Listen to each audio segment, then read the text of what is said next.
Hey, so check this out. Happy Wednesday, by the way. So, I want to give you this little reminder.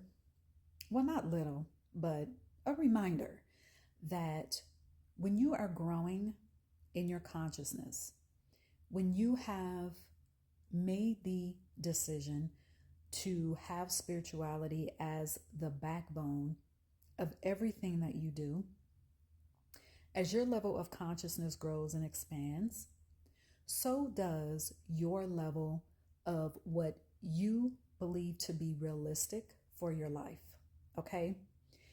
Before our consciousness level expands and grows, oftentimes what we have chosen to be realistic for us was handed to us by programming. This could be religious programming, this could be familial programming, this could be educational programming, societal programming.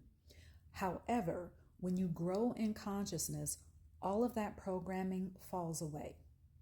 And it is an exciting time, yet it can also be disruptive in a good way. I don't mean that in a bad way, but it can cause some conflict in your interpersonal relationships, i.e., family.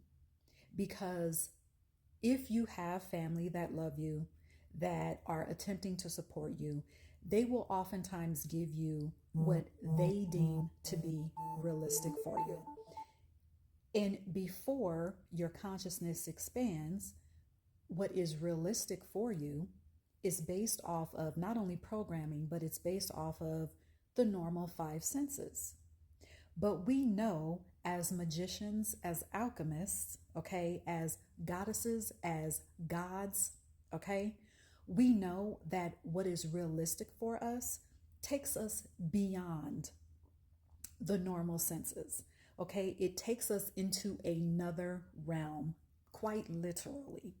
So, with that being said, your speech and how you speak about everything, how you speak about money, how you speak about your health, other people's health, how you speak about business, how you speak about your life, how you speak about relationships as far as how it is aligned with your desires, it is going to take you beyond what you thought was realistic. And so if you are in communication with someone, again, i.e., family, who has not taken on I don't want to say task, but who has not raised their hand and said, you know what, I'm ready to live with a higher level of consciousness. While your realistic point of view has expanded, theirs has not. Theirs is still collapsed. All right. So it could cause some type of friction in your communication because now your elevation is all the way up here and they cannot grasp what you are saying is realistic for yourself. So I hope that made sense. So what I want to remind you is stand firm in what you know, what you now know, what has been revealed to you in your connection with higher consciousness, Christ consciousness, Goddess consciousness, God consciousness, whatever you want to call it. Okay. Stand firm in that. Do not allow other people's level of what is realistic to project onto you, because what you know now, you can't go back to being and thinking and speaking the way that you were before, because you know more, because you have allowed your inner wisdom to now be at the forefront. You have now allowed your inner wisdom to be expressed. So you can't go back. All right. So just remember that. Just stand firm, even if it means that you have to set a boundary where you don't talk about certain things.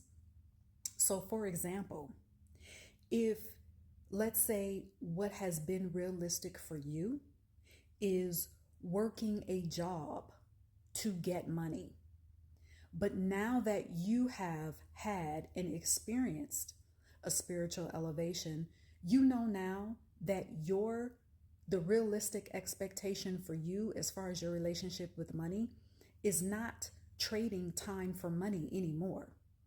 But yet you are still in community you still have people around you that still only think, well, in order to get money, I have to trade my time.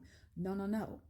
You may even have to cut off not your relationship, but cut off communication as far as how it relates to money with certain people. Because if they're still on the level of, well, it's realistic to go to work a job, clock in for money, if that's what they're still on, then let them still be on that. Now, don't come on here commenting about, I'm not saying that it's wrong to do that, so don't comment stupid stuff on this video. So I'm using that as an example. I'm not saying it's wrong to do that. If you still want to go out and clock in for a job for money, then do that. Fine. If you have not outgrown that, fine. If you don't see your life beyond that, that's your business. But I'm talking to the spiritualists, the alchemists, the magicians that know that they were put here to create the life that they desire, that they were put here to create freedom and to be able to create money in the way that they choose, in a way that is easeful, in a way that is peaceful, in a way that is fun, in a way that is joyful. All right. So I'm using that as an example. I'm using money as an example, but we can apply that to all aspects of life. So this is a reminder on this wonderful Wednesday to not allow people to project their level of realisticness onto you. All right. So that's what I wanted to say. All right. Thank you for following me on this Unleashed Alchemy channel.